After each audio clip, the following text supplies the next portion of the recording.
All right, we'll say good morning, a good Chodesh. Let us begin by thanking all of our sponsors for this morning's shir. To thank our Talmud Torah sponsors, we'll still get in the Tishrei and the Cheshvan ones. Our Tishrei Talmud Torah sponsors, Shaindy and Sora Wolasky, for dedicating all the Shirman Drushos this month in the zechus of refuah sheleimah for their grandsons, Zecharya Dov, ben Perel Shira. Shaindy and Avraham Kelman, in memory of their beloved parents, and the zechus of all those who need a refuah sheleimah. Dr. Linda Weinberg, in loving memory of her husband of 53 years, Dr. Paul Weinberg, Paris Moshe ben David. Leah Sol, as a zechus for refuah sheleimah for her daughter, Ilana bas Esther.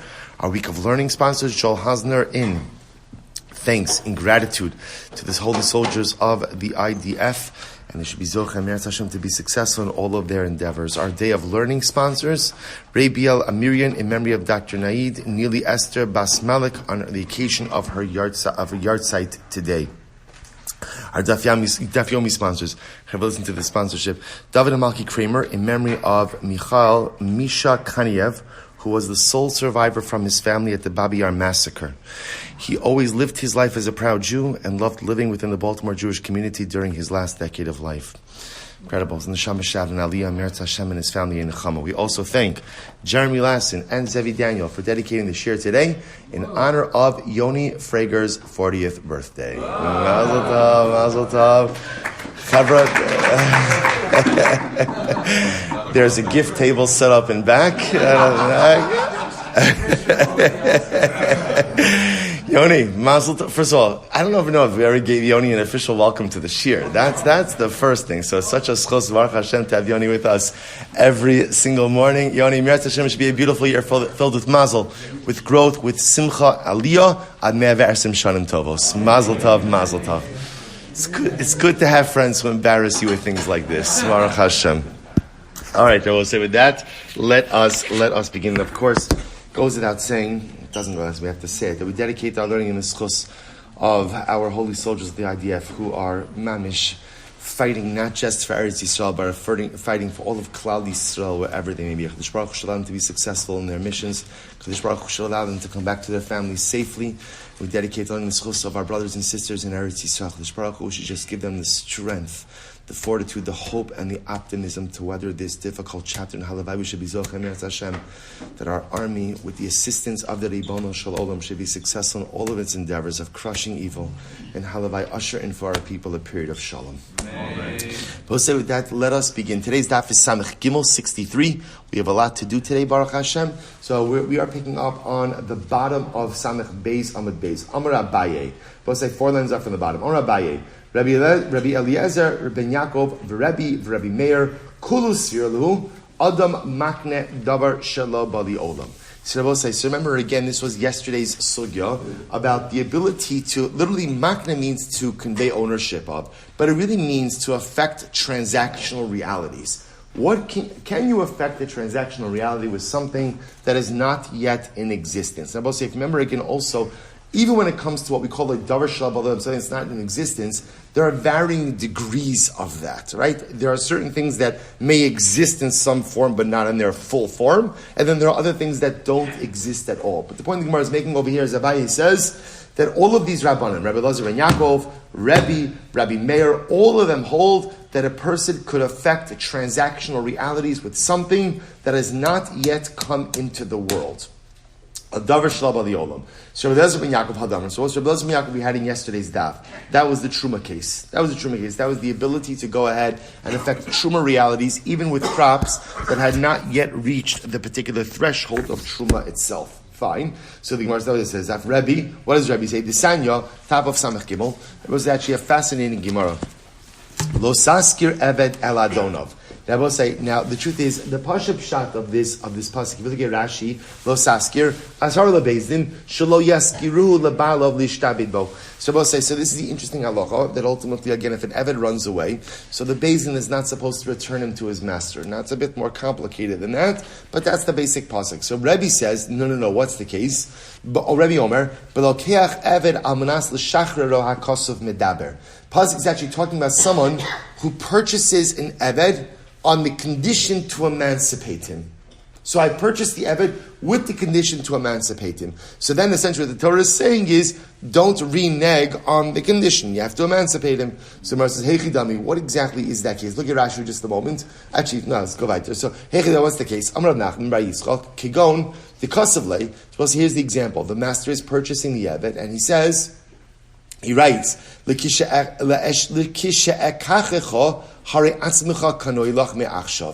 the moment I purchase you, you're retroactively acquired to yourself from this moment.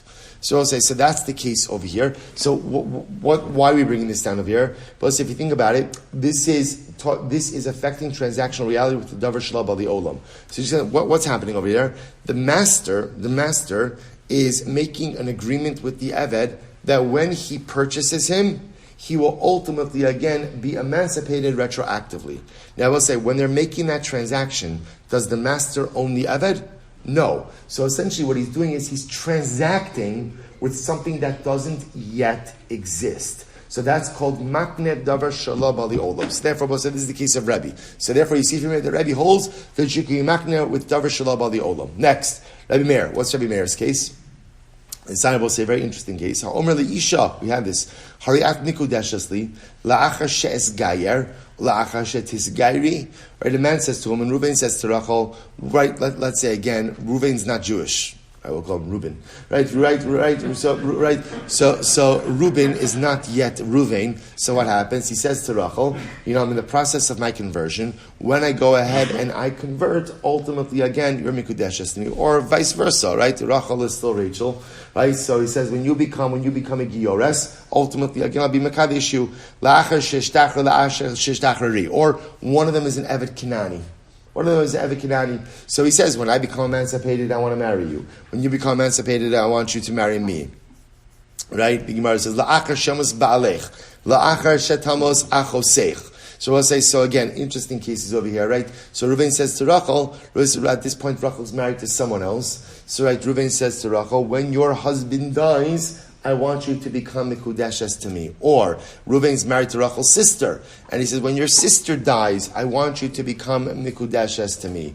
Or La'achar sheyachlotz lech yevimech. Or Rachel is Yevama.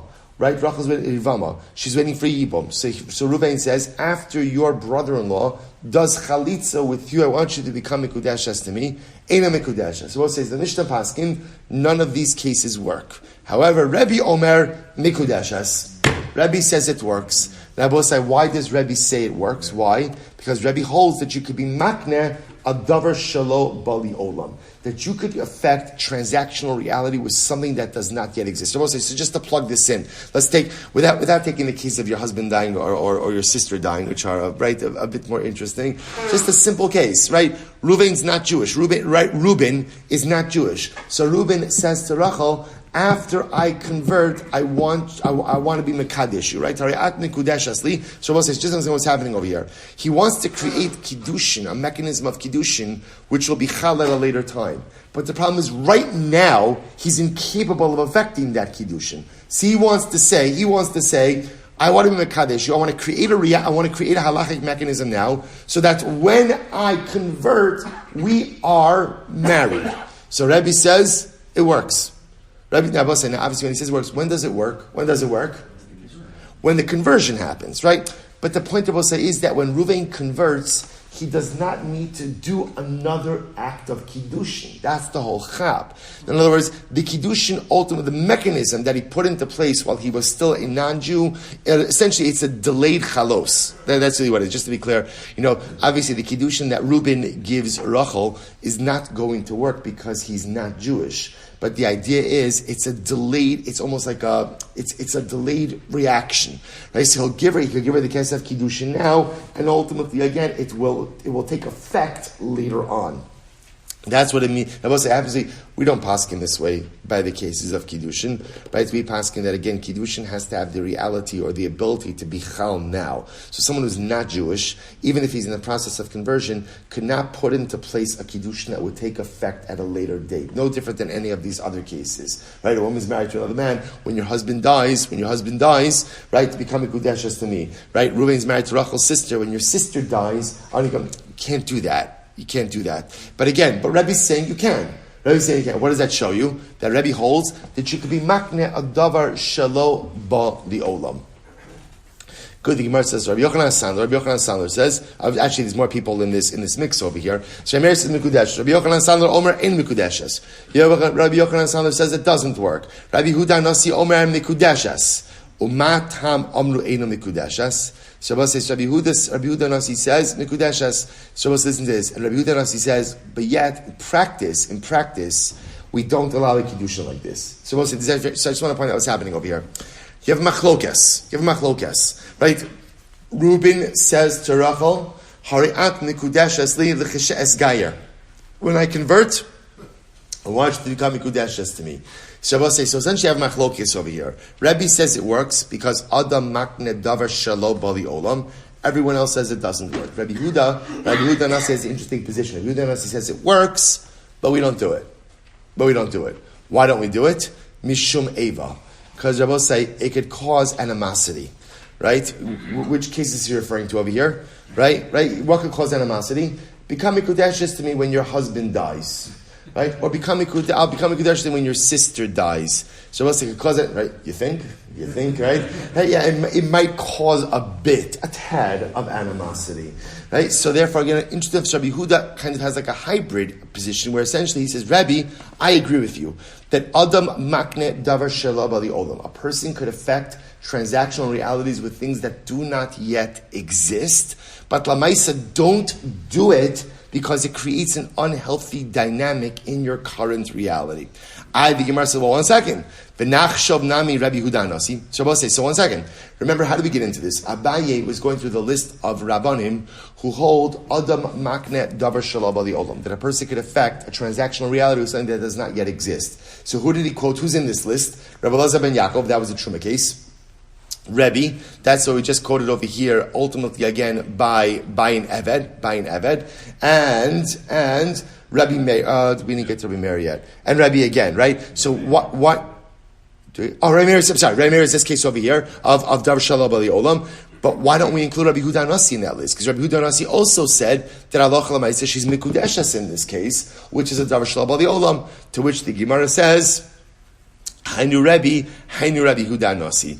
Rabbi is also some Rabbi Huda Nasi. So therefore, again, he's already quoted. Fine. V'nachshadam Rabbi Akiva. We should also include Rabbi Akiva. What's the case of Rabbi Akiva? V'sanya konam shani oselapicha. So it's an interesting case. So we know that halacha l'maisa, since a husband is obligated to go ahead and support his wife, so he is entitled to her maisi adayim. He's entitled to her earnings. So let's say a woman makes a neder, right? The konam neder, and she says konam sha'ani oselapicha. Right? Konam means that which I create with my hands is prohibited to you. So essentially what she does is she prohibits her husband from deriving any benefit from her earnings. Look at Rashi. Konam is the first short line. Konam shani oselapicha. Masi yoda yu lepicha kehagdish. So we'll say, so that's what a woman literally says. She's saying, my earnings, what I earn with my hands, ultimately again should be usher to you like hagdish. So what's the halacha? Ein tzarich lahafer. Ultimately, again, the husband doesn't have to annul the vow. I will say, why doesn't he have to annul it? Because remember, again, essentially, she can't make a vow prohibiting to him something that he is halachically entitled to. So therefore, the vow is irrelevant. Therefore, because the vow is irrelevant, there's no need for any type of annulment process. Rabbi Akiva says, Yafer. Rabbi Akiva says, no, he should annul it. Why? Shematadif alav yesra min haroi. Very interesting, I will say. We saw this before. We've seen this before. This concept before. The halacha l'maisa, there is a certain amount of earnings that a husband is entitled to, and then there's what's called ha'adafa. Ha'adafa means if she earns more than technically speaking the amount that is needed towards her support, that goes to her. Rabbi Akiva says something very interesting. Rabbi Akiva says he should annul the vow because even though the vow doesn't have an impact regarding her, we'll call her normal earnings, but additional earnings, technically speaking, she would get to keep. The vow would then devolve upon those additional earnings and preclude the husband from getting any benefit from it. Then I will say, those extra earnings, do they exist? No, they don't exist. You know what we call that? A davar shelo bali olam. And yet Rabbi Akiva saying, husband, you should really annul the vow, not for the primary earnings, but for potential additional earnings that don't yet exist. So you see from here that Rabbi Akiva holds that a person could go ahead and affect transactional reality with something that does not yet exist. So the Gemara says, "Ha'itmar lo amar Rav Huna bered Rav Yoshua, ba'omeres ikanshu yadai laoseyem v'yadayim isvolim." So we'll say, so the Gemara says that's actually not a good raya. Why? Because remember again, Rav Huna bered Rav Yoshua said, what's the case over here? They both say the case is where she's saying she's being mekadesh her hands, right? Yikanshu yadai laoseyem. So I will say she's not ultimately, again, being makdish earnings, which could be a davar shalab ali olam. Rather, what is she being makdish? She's makdish her hands. So I will say hands are a davar shabali. What she's saying is anything these hands produce, ultimately, again, should be hektish. So that's not a case of davar shalab ali olam. Hands exist, and therefore I will say it's not a raya. So the Gemara seems to say you can't necessarily include Rabbi Akiva ultimately in that case. So I will say, so bottom line, what we begin to see is that there is a fundamental machlokas about what level of transactional reality one could affect when it comes to a davar shalab ali olam, something that does not yet exist. I will say, so first of all, I just want to point out, there's not like a halacha l'maisa. When it comes to davar shalab ali olam, the ability to affect transactional realities with something that does not yet exist, there's not like one halacha that says, yes, you can do it, or no, you can't do it. It is very much a case-specific halacha. And again, every case is going to have its own nuances. Every area of halacha has its own nuances. What I will say is, for Kiddushin, it doesn't work. Right? For Kiddushin, you cannot affect Kiddushin with a davar shalab ali olam. Therefore, again, Reuben says to Rachel, when I become Jewish, right, you will become Mikudeshes. It doesn't work. Reuben says to Rachel, when your husband dies, it shouldn't be too soon, but it shouldn't be too long, right? Right? It should, right? Then ultimately, you're going to become Mikudeshes. It doesn't work. So for Kiddushin, you can't affect Kiddushin with a davar shalab ali olam. I'd also say like on a hashkafic level, I was thinking about this a little bit last night. It was late when I was thinking about this. I don't know that I have it like fully thought out, but I was thinking about this idea that what's the machlokes? So I said the machlokes is almost like how much impact does a person have on the things that don't yet exist versus things that do exist. In other words, I was saying, people spend a lot of their lives wondering about the what ifs, right? The what ifs. Well, what if this? And what if that? And I'd love to embark upon this particular, you see this all the time. Person wants to do something. So it's so funny. Person has an idea, an area of growth they want to do. I want to take this on, I want to take that on. And then how do they dissuade themselves from doing it? How do they dissuade, right? What's always the line people say? I don't know if it's sustainable.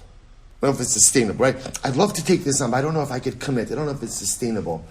So I'll say, so it's so interesting that so often in life, we go ahead and we dissuade ourselves from growth because of a davar shelo bali olam. Right? There's like some future thing that may or may not occur. So suddenly again, I can't take any action because of what will be. What will be? I would say so many times in life. Again, instead of just saying, you know what, I'm jumping in. I'm going to do it. Is it sustainable? I would say, you know what the most important thing to always realize is? Life is not necessarily sustainable. Right? In other words, I don't know what's going to happen tomorrow. I'd like to think that I have life tomorrow. I like to think, it's like, I don't know if I could sustain just my very life until tomorrow. Forget about anything else that you're involved in. So of course, again, at the end of the day, we never know what is sustainable. So that's why in life, never make your decisions based on the things shelo ba'u la'olam, that may or may not occur. But rather make your decisions on the dvarim sheba'u la'olam. Right now I'm here. Right now I'm mentioning this because this is going around in my head a little bit. They're launching a new initiative called Amad Yomi. Amad Yomi, Kishmo Kenhu, one Amad a day. One Amid a day. Starts actually tomorrow. Just mentioning it. It starts tomorrow. Starting in the Maseches Brachas. And I'll say, so you think about this. Oh my gosh, another Amid a day. So I'm going to be doing a blot and a half a day of Shas. What's going to be? How is this possibly sustainable? So I'll say the sustainability of things. Those are dvarim shelo ba'u la'olam. What's going to happen? What's not going to happen? I don't know what's not going to happen. So I was thinking, the clock's getting earlier. Maybe we do a late Ma'ariv. 20 minutes for an Amud Yomi Shir. Just to get in one Amud a day. That's again, I don't know. I'm still thinking, but it's just interesting how this machlokes over here. Should you shape realities with a davar shelo bali olam? Should you shape your reality by things that may or may not occur? Or should you shape reality with what is? That's the machlokes. Now, of course, you can't ignore what may or may not occur, right? You can't live in a vacuum just making your decisions based on the here and now. But at the same time, you can't allow unscripted realities to shape how you live your present. Sometimes you just gotta jump in. You just gotta do. You just have to accomplish. Sustainable, not sustainable, conversion, someone's gonna die. There's all these other variables. You'll deal with it as they come. I think hashkafically, the way we paskin is ein adam makne davar shelo bali olam. Hashkafically, we can't live lives based on what will or won't be. We have to craft our realities based on what is. And if something seems beautiful, if something seems great, jump in, grab it, maximize it, take advantage of it. Can I sustain it? You can't sustain anything. You can't sustain anything. So eliminate the illusion of sustainability in general. Once you eliminate that illusion, then suddenly the ability to grab all of life's opportunities becomes so much more realizable. So halacha l'maisa, it's a machlokes. Hashkafa l'maisa, ein adam makne davar shelo bali olam. Do not become paralyzed by the what-ifs of life. Maximize your reality based on what is. Says the Mishnah, ha'omer li'isha, hari'at mikudeshas li'almana she'adabra alecha l'shilton. Interesting case here, both sides. A man says to a woman, become mikudeshes to me on the condition that I speak on your behalf to the government. Shabbos says, here what he's saying over here is that I'm gonna speak to the government, whatever. She has, I don't know, a parking ticket at place, I don't know, whatever. I'm gonna take care of it for you, right? I'm gonna speak to the IRS on your behalf, whatever it is. I'm gonna speak to the government. Obviously, Shabbos say, what he's providing for her is some type of favor. Right, that's what's unfolding over here. There's some type of favor. So I'm becoming Kudesh just me on the Kiddushin, I provide you this favor. Or becoming Kudesh on the condition, I'll work for you for a day like a laborer.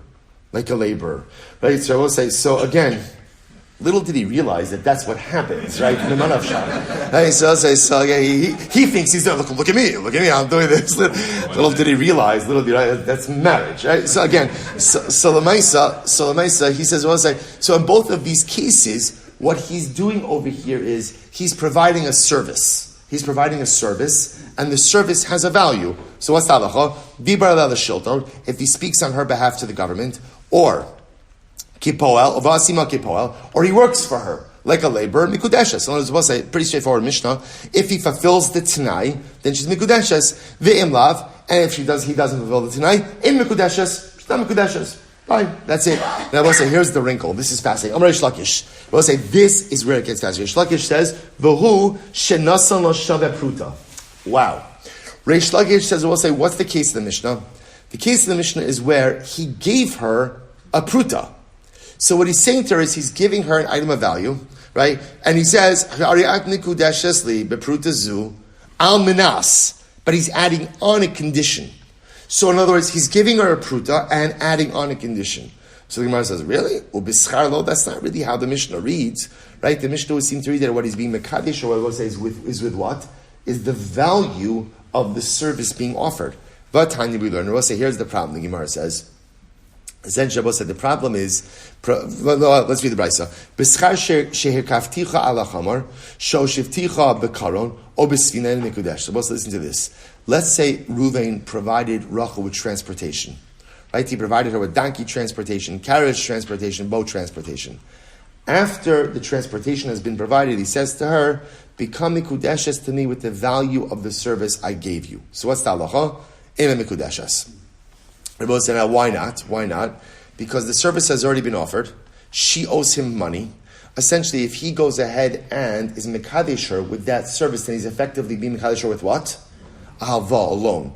And we've already seen you can't go ahead and be mekadesh with a halva. However, we'll say first white line, b'schar she'ar kivcha ala chamar, sho shivcha b'karon, o b'svina mikudeshes. Now watch this. If, however, he has not yet provided the service, he says, I will provide you transportation on the donkey, on the carriage, right, on the boat. Shabbos say, then that works. And he says, become mikudeshes with the value of the service to be offered. That works. That works. So we'll say, what do you see from here?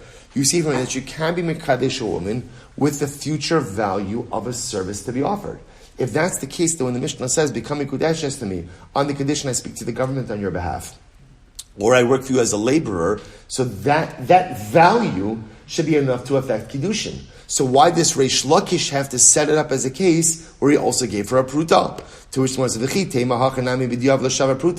maybe you say, no, maybe in the previous cases he also gave her a pruta. That's not true. It's not true. Look at the Brisa. The Brisa says, what's affecting Kiddushin? I will say, how is he affecting Kiddushin?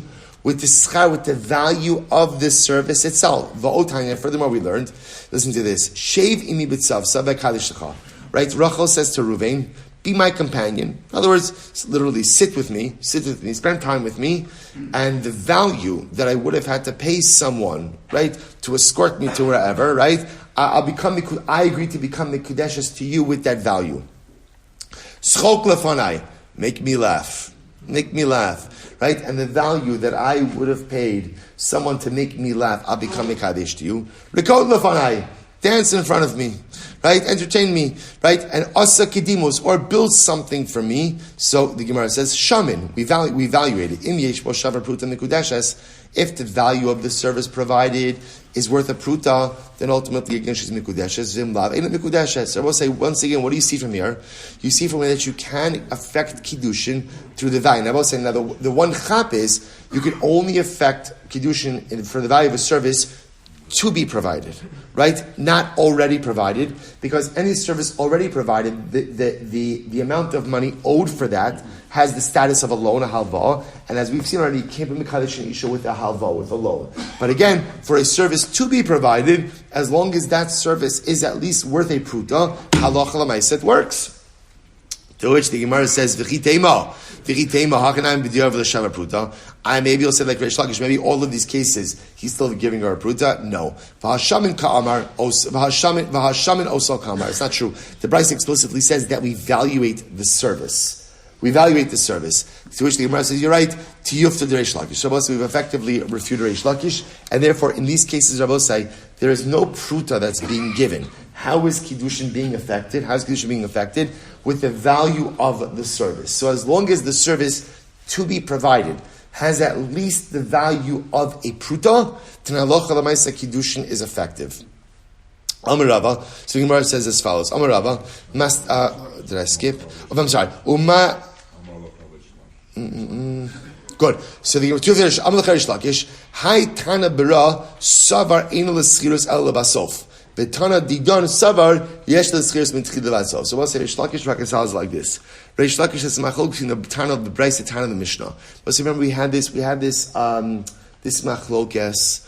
We had this machlokes the first days of Sukkot, first day of Sukkot, on Shabbos of Sukkot, which was, I will say, this was the machlokes. In general, when somebody works for you, right, how do we view the wages of a laborer? So there's a machlokes that says like this: Einol Eschirus El Basof means that halacha l'maaseh, the wages of a laborer are only earned at the end of the service. They don't accrue over the duration of the service.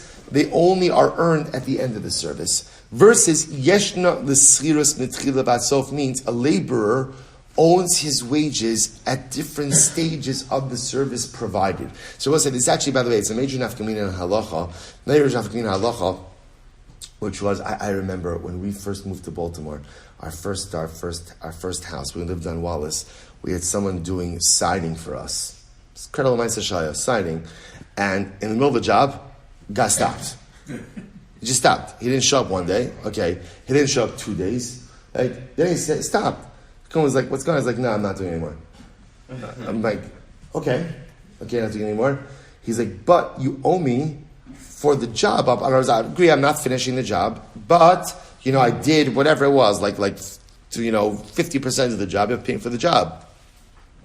So interestingly, this is the machlokes in halacha. Do you have to pay someone for 50% of a job? What's the machlokes? Yeshna l'schiras mitchila v'ad sof, ve'ena l'schiras mitchila v'ad sof. So ultimately, again, so that's the shayla. Does a laborer, do we say that when someone performs a job, really he only gets paid at the end of the job when the job is complete? There's no accrual of wages along the way. Or maybe no, there is an accrual of wages along the way. And I will say, for our purposes, what's the nafkamina?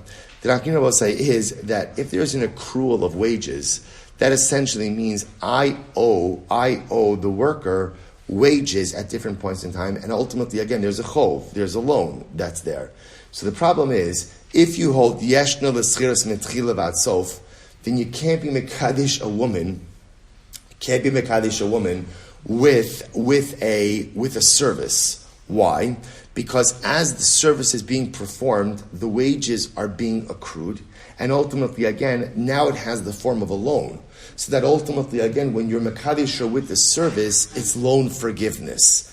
If, on the other hand, you only hold eina l'schiras ela lebasof, there's no accrual of wages, then l'maisa, again, there's no loan forgiveness, and therefore you can be mekadesh a woman ultimately again with a service provided. So Reish Lakish posits, actually very interesting machlokas. So Reish Lakish posits that the author of the Brisa holds eina l'schiras ela lebasof. There's no wage accrual, and therefore again you can be mekadesh a woman with a service offered. The Tana of our Mishnah holds yeshna l'schiras mitchila v'ad sof. There is wage accrual, so therefore you can't be mekadesh a woman with a service. That's why Reish Lakish says the case of the Mishnah has to be where what? You gave her a pruta, and you added on the service as a t'nai. To which the Gemara says, okay, the Gemara says, good. Reish Lakish, I don't understand, why do you feel compelled to set up the Mishnah that way? Like it seems like such a stretch to set up the Mishnah that way. To which the Gemara says, I'll tell you why. Why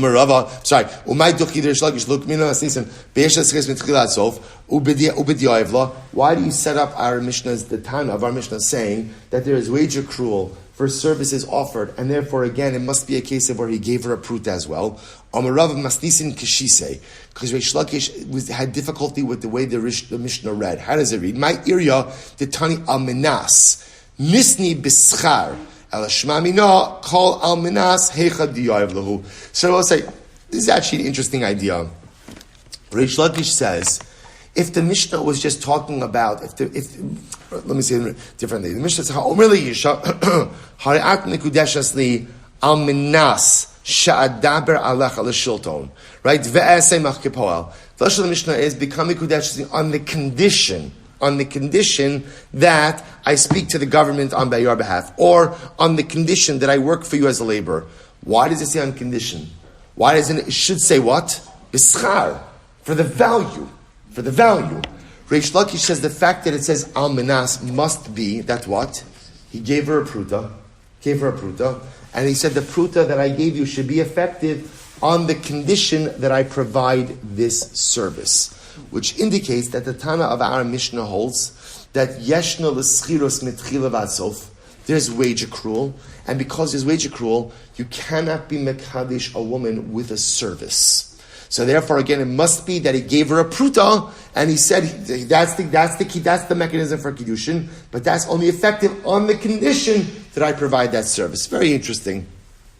So I will say that machlokes we hold, by the way, yeshna l'schiros mitchila v'ad sof. That's really how we hold. We hold that there is wage accrual. And therefore, I will say, when people do quit mid-service, there is grounds to say that they are entitled for compensation for the work that is done. Now, that compensation has to be viewed in the greater context of getting the rest of the job done. But again, but just in the kind of like in the abstract, we paskin that there is wage accrual for services rendered. Good. So what's that? Mishnah. So we'll say another interesting case. on the condition that Reuben goes over to Rachel and he says, Harat Mikudeshas Li, on the condition that my father is happy with this. So Ratza Ab Mikudeshas, if the father is right, Ratza, if he wants it, we'll see what that means. She's Mikudeshas, V'im Lav Ena Mikudeshas, but if not, she's not Mikudeshas. So I will say, this is a major red flag. Just again, this is, cut the umbilical cord, right? So this is, right, if my father wants it, fine, my father doesn't want it, it's not good. Alright, so Gemara says, Mei Sa'av, what happens if the father dies? So we'll say, right, Reuben says this to Rachel, and before, I guess the father waited, in one way or the other, the father died. Ultimately, again, she's Mikudeshas. Meis haben, now watch this. So Reuben says to Rachel, become Mikudeshas, in the condition my father wants this marriage. So again, so case number one is if the father wants it, she's Mikudeshas. Father doesn't want it, she's not Mikudeshas. Case two, father died, Mikudeshas. Case three, Reuven died. Shabbat says, see now what's the issue? If the father consents, then it turns out the Kiddushin is retroactively good, which means now that Rachel will be subject to Yibum. What do we do in this case? The Gemara's Mishnah says, we kind of coach the father to say, you don't want it. Right? Why? Coach the father to say, I didn't want this marriage. This way, again, by doing that, I will say what happens. There was never a Kiddushin. If there was never a Kiddushin, then she is not a Shomeres Yabam. Incredible. Says the Gemara, my Amanashi Yirtza'ab. I will say, what does it mean when we say on the condition that the father wants it? In other words, how does that Ratzah manifest itself?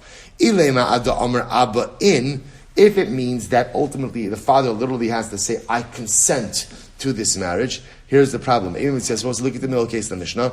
Me'esav harez mikudesh. Supposed to say, what's the halacha? If the father dies, what's the middle case number 2 in the Mishnah? Father dies. What did the Mishnah say? What's the halacha in that case? What's the halacha in that case? Mikudeshes. But 1 second. V'ha lo amar in. How could she be mikudeshes? The father never said, yes, I want it. Ella, we'll say Amud Beis. Ella almanas sheyishtok abba. Oh.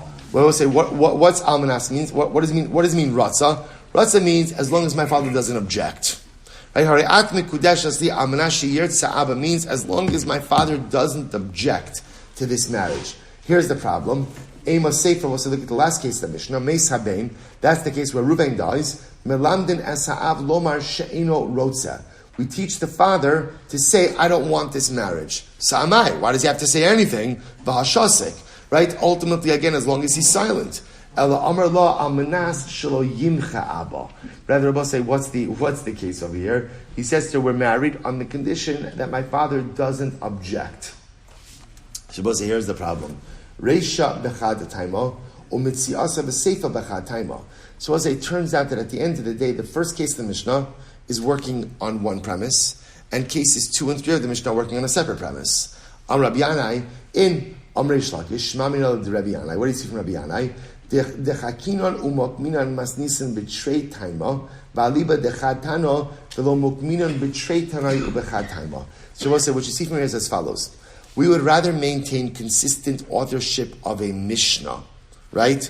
Than go right, and even if we have to switch the criteria for the different cases, then go ahead and switch authorship of the Mishnah, have multiple authors of the Mishnah, and maintain the same line of reasoning. So I'll say, it's actually a fascinating principle.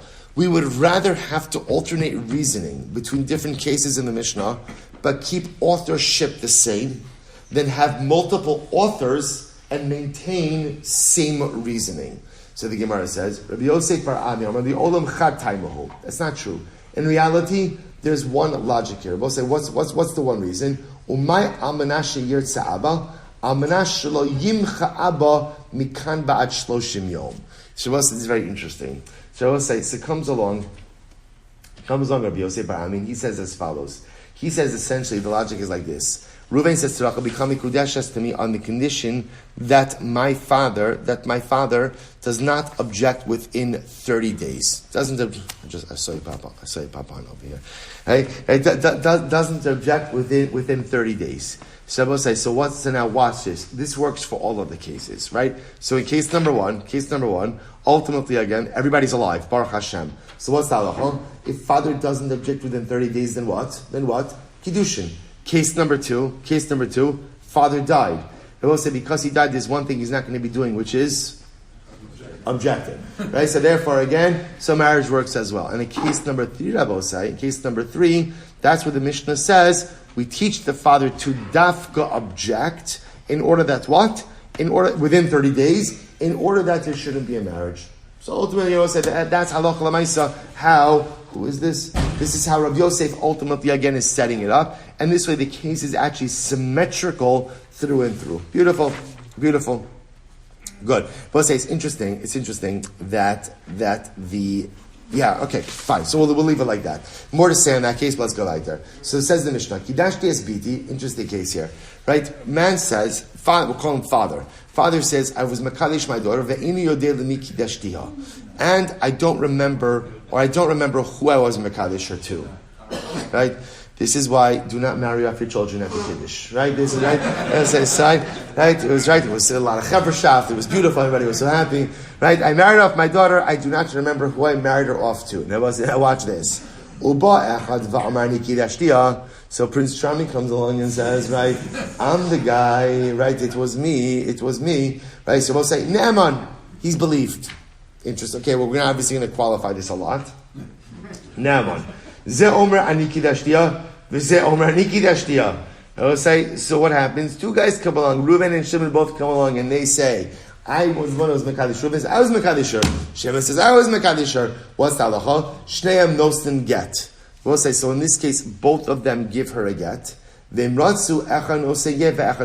if they want, one could give a get, and one could marry her. Okay, so let's analyze. Amar Rav says, Ne'eman liten get, ve'in ne'eman lichnos. So it comes along Rav, and Rav says as follows. Now both say, now listen to this. Look at Rashi. Amar Rav, Chodisnan ba'echar v'amar nikidashtiya, ne'eman liten get kamer, de ne'eman v'samchinan alei, shukitsha v'gita gito. So we'll say, listen to this. So now we're going back to the first case. Right? The first case is, right, so father married off his daughter, Nara. Nara marries off his Nara daughter, and he doesn't remember to who. Reuven comes along and says, it was me. So the Mishnah said, Ne'eman. Reuven is believed. Rav comes along and says, believed for what? Believed to give her a get, but not believed to live with her in marriage. Okay, so the Gemara says, why? What's the logic over here? Ne'eman litin get 8 andam chote v'lo lo. I will say he's believed to give a get because why would he lie? Right? In other words, what's the benefit? What's the benefit ultimately again to lying in this situation? Ein adam chote v'lo lo. I will say, if you look at Rashi says over here, Ashein adam chote, b'davar she'eno ne'ena mimeno lahatja eshes ishchina. In other words, I will say, by giving her a get, what he would be doing is he'd be permitting a married woman into the general marriage pool. So I will say, why would someone do that if they weren't the true husband? So therefore, halacha l'maisa, he is believed ultimately again to give her a get. However, again, ve'ein ne'eman lichnos, but he is not believed to live with her. Why? Ema yitzra takfo. We'll say, because maybe he says like this, maybe she's a very pretty woman, right? He says, this is my opportunity again to live with her. So there's a vested interest to maybe lie. So if he knows that the only thing, so to speak, that he can do is give her a get, and he still comes along and says, ultimately again, I am the guy who married her, we believe him. We believe him because there's no reason to lie. So I'll say that's Rav. Rav says, when the Mishnah says that when Reuven shows up and says, I'm the husband, that he's believed to give her a get, but not believed to live with her as her husband. Ravasi Amar Af Ne'eman Lichnos. Ravasi says, no, he's even believed ultimately again to live with her, to be her husband. Umod Ravasi, watch this. Ravasi agrees. Umod Ravasi, Ba'omeres niskadashti ve'eni odas l'mi niskadashti. Listen, now watch this. What happens if halacha l'maisa? So she comes along and she says, I accepted Kiddushin from someone, but I don't know from whom I accepted Kiddushin. She doesn't know. She doesn't remember. But now watch this. Uba achar v'amar kidashtiha, and a guy comes along, Reuven shows up and says, I was the one who was Mekadesher. So we'll say, what's the halacha? She'ein ne'eman lichnos. He is not believed, Reuven is not believed to live with her. So we'll say, so ultimately, I just want to point out, so just there's 2 machlokim over here. So again, case number 1 is, father is Mekadesh's daughter. Doesn't remember to whom he was Mekadesher. Reuven shows up and says, it was me. Mishnah says, he's Ne'eman. Ne'eman for what? Rav says, Ne'eman to give her a get, but not Ne'eman to live with her. Rav Asi says, Ne'eman to even live with her. But even Rav Asi agrees that that's a case of where the father was Mekadesh her. But if the woman accepted Kiddushin on her own, and then she says, you know what, I don't remember whom I received Kiddushin from, and then Reuven shows up and says, it was me, Reuven's not believed to live with her. Now both say, why the distinction between the two cases? The distinction is very simple. So both say, because again, in the case of the father, we assume that halacha l'maisa, the suitor, right, the husband, is not going to lie to the face of the father. It could be, we're going to see that in the case of where the woman herself entered into the Kiddushin, and a guy shows up, you know, she's embarrassed that she doesn't remember who she accepted Kiddushin from. So this guy is showing up. Even if he's not the real guy, she may just play along with this. That's the distinction over here. So because of that, we are concerned that halacha l'maisa, ultimately, again, she may just play along, even though this is not the true husband. Incredible. So let's analyze this a bit more. Tanan, Ratsu, Echad no senget, ve'echad kones. Once I look at the Mishnah, we'll say, in the Mishnah where two guys show up, Reuben and Shimon, they both claim that I'm the husband. So we'll say, what's the halacha? The Mishnah said that if one of them wants to give her a get and one of them wants to marry her, it's okay. Tiyuf to the Rav. So we'll say, this refutes the position of Rav, because Rav said neither of them are permitted to marry her. One of them they could both just give her a get. In that case, it's different. Why? The chayvan diika achar bahadei irsuse mirsas. So Rabbosai, it's different over here. Why? Because halacha l'maisa Rabbosai, when you have two guys showing up and they both have to come before the father, right? So neither is going to show up. In other words, people are not going to show up if they don't genuinely believe that they're the husband. Since halacha l'maisa again, the father is saying, I was Mekadesh my daughter. I just don't remember who it was. So when someone shows up, they run the risk of the father saying, what?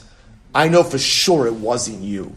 So then that person is not going to show up if they don't think that they are the legitimate husband. So therefore, halacha l'maisa, when two are showing up and one gives her a get and one of them says, no, I'm the husband, ultimately, again, that's greater grounds to allow for one of them to marry her. Tanya Kavasi Rabasi. So we have a Bryce that supports Rabasi. If you look at Rashi, Rashi says, Keva deika achar ba'adei, shomar niki dashtia mirsas meikar, shem yakira av shechavero kitcha, v'lohu, v'haikush ta'amar, shkinendo shchicha, yari l'kon savano singit. Fine. So we're going to thank Rabasi Rabasi. So this is a machlokas. So we have a Bryce that supports Rabasi. Kidashti espiti dini odel mi kidashtia, I was Mekadesh my daughter, I don't know to whom I was Mekadesh her, uba achar ve'amar kidashtiha, another guy comes along and says, I was Mekadesh her as well. I'm sorry. Father says, I was Mikhael, I don't know to who. Right? Guy comes along and says, I'm the guy who was Mekadesh your daughter. Af ne'eman lichnos. He is even believed to marry her. Kinsa uba'achar va'amra ani kidashtiya. But if another, so now watch this. So now Reuven comes along and says, I was the guy. Fine, we believe Reuven marries Rachel. After they get married, what happens? Shimon shows up. And Shimon says, no, I was the guy. What's the halacha? Lo kol he'emena la'osra alav. Ultimately, we'll say, no. Once she's married to Reuven, we no longer listen to Shimon at all regarding any of these situations. On the other hand, ha'isha sha'amar niskadashti. But if a woman says, Rachel herself says, I accepted Kiddushin from someone, ve'eni odas lami niskadashi, but I don't remember whom I received Kiddushin from, uba'achar va'amar ani kidashti. Ultimately, again, and then a guy shows up and says, I was Mekadesher. Ein ne'eman. She is not believed. Ein ne'eman. He is not believed to marry her. Why? Mipnei shehi mechape alav. Ultimately, also because once like we saw before, because we're concerned she's going to play along with it. Why is she going to play along with it? She's also embarrassed. She's embarrassed about this whole thing over here. So the guy shows up, says, I'm the guy. She's going to go along with it, even if what? Even if he's not really the guy. So therefore, we're going to stop over here for today. We're not finished with this case, obviously, but we end off with this as follows. We have a Mishnah that tells us a number of cases. Case number one, father's Mekadesh's daughter doesn't remember to whom he was Mekadesh her. Someone shows up, says, I'm the guy. What's the halach? What does the Mishnah say? Ne'eman. What does Ne'eman mean? Machlokes Rav and Ravasi. Rav says Ne'eman to give her a get, not Ne'eman to marry her. Ravasi says Ne'eman even to marry her. Case number two, that wasn't what we begin to see. So that's kind of the case that we're living in over here. What we begin to see is, even according to Ravasi, who says that he's ne'eman to marry her, that's only the case where the father betrothed her. But if a woman betrothed herself, right, and then wasn't sure whom she accepted Kiddushin from, and a guy shows up and says, I'm the guy, and she says, oh yeah, we don't allow them to remain married. He can give her a get, but ultimately he can't. Why? Because we'll say, in that case, we're concerned that she really doesn't know if this is the guy, but she's embarrassed. This is an overwhelming situation. Therefore, she's just going to go along with whoever it is that shows up and says, I'm the guy. Therefore, in that case, she will not be ne'eman. I suppose we'll stop here. We'll finish the sugya Meretz Hashem. I'm supposed to just remind you tomorrow, we begin at 5:45 in Meretz Hashem because it's Rosh Chodesh as well. I will say good Chodesh, tremendous beginning of the week. Good morning. So let me just shut this off.